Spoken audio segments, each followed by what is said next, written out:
Assalamualaikum warahmatullahi wabarakatuh. Perkenalkan, nama saya Diwan Saputra SE, NDH 40, Jabatan Sekretaris Dinas Perpustakaan dan Kearsipan Kabupaten Aceh Tamiang sejak tahun 2022 sampai dengan sekarang. Dalam video ini saya coba merangkum beberapa poin penting dalam substansi pada modul 4 agenda pembelajaran Diklat Kepemimpinan Administrator Angkatan 1 tahun 2023. Aksi perubahan organisasi melibatkan identifikasi masalah atau peluang yang perlu diatasi, merancang rencana perubahan, mengimplementasikan rencana tersebut, dan mengevaluasi hasilnya. Proses perubahan organisasi dapat melibatkan berbagai langkah seperti perencanaan strategis, restrukturisasi, perubahan budaya, pengembangan karyawan, penggunaan teknologi baru, atau pengenalan praktik manajemen yang lebih efektif. Aksi perubahan tentunya memerlukan adanya sosok pemimpin inovatif yang memiliki visi dan misi yang jelas, mendeliveri visi dan misi menjadi milik organisasi, menguasai dan mengelola substansi pekerjaan, memiliki jiwa inovasi yang tinggi, serta memberdayakan segala sumber daya yang dimiliki organisasi, termasuk sumber daya manusia, anggaran, sarana dan prasarana, teknologi, serta sumber daya lainnya, untuk mendukung capaian visi dan misi organisasi. Untuk menilai kualitas seorang pemimpin dapat dilihat dari perannya, yaitu sebagai penentu arah, agen perubahan yang memiliki karakteristik mampu 1. Melakukan diagnosa kebutuhan organisasi dan atau kebutuhan pemangku kepentingan. 2. Peka terhadap isu-isu strategis yang terkait dengan pelaksanaan tugas jabatannya. Memilih dan menetapkan alternatif solusi yang inovatif dengan menerapkan teknik baik manajemen kinerja. 4. Membangun tim efektif dengan menerapkan teknik komunikasi antar personal bahkan antar lembaga yang efektif. 5. Mengelola sumber daya yang dimiliki organisasi dengan mengedepankan prinsip-prinsip akuntabilitas, kinerja, dan manajemen risiko. Serta 6. Kemampuan menjaga keberlangsungan perubahan tersebut sebagai bentuk aktualisasi kepemimpinan transformasional. Diharapkan diklat kepemimpinan ini dapat menjadikan peserta diklat sebagai agent of change di instansi masing-masing, sehingga membawa perubahan organisasi menuju arah yang lebih baik. Untuk menyusun rencana aksi perubahan kinerja organisasi, berikut adalah langkah-langkah yang dapat kita ikuti. Analisis kinerja saat ini. Evaluasilah kinerja organisasi Anda saat ini dengan memeriksa berbagai metrik, indikator, dan data yang relevan. Identifikasi area di mana perubahan diperlakukan dan masalah yang harus diatasi.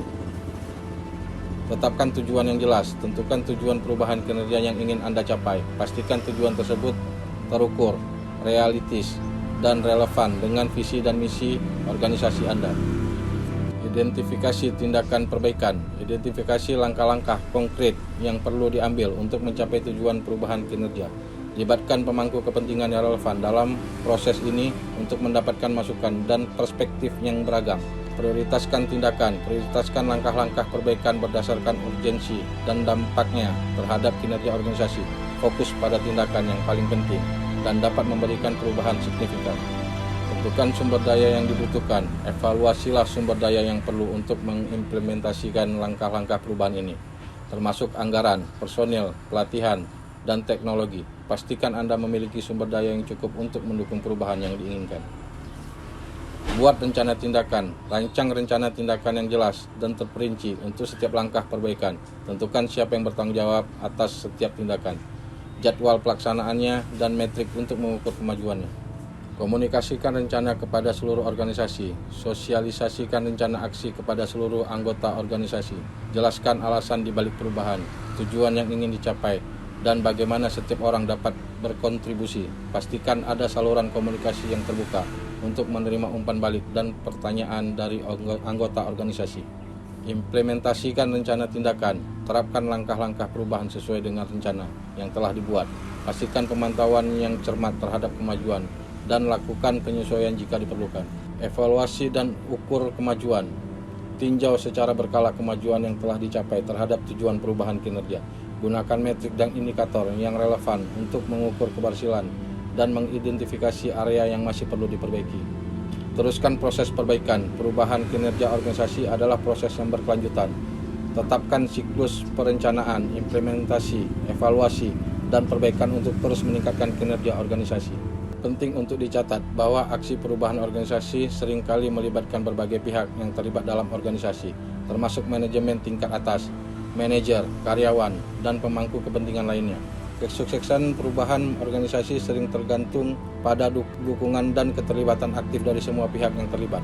Perubahan organisasi dapat menjadi proses yang kompleks dan menantang karena melibatkan perubahan perilaku, perdagangan, dan kebiasaan yang telah lama tertanam dalam organisasi.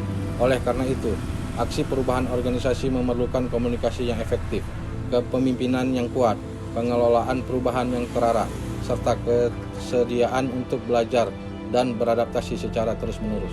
Demikian presentasi saya. Apabila terdapat kesalahan, mohon saran dan arahan dari pembimbing, sehingga saya dapat memperbaikinya ke depan. Saya Diwan Saputra SE. Mari bersama menjadi SN berakhlak. Wassalamualaikum warahmatullahi wabarakatuh.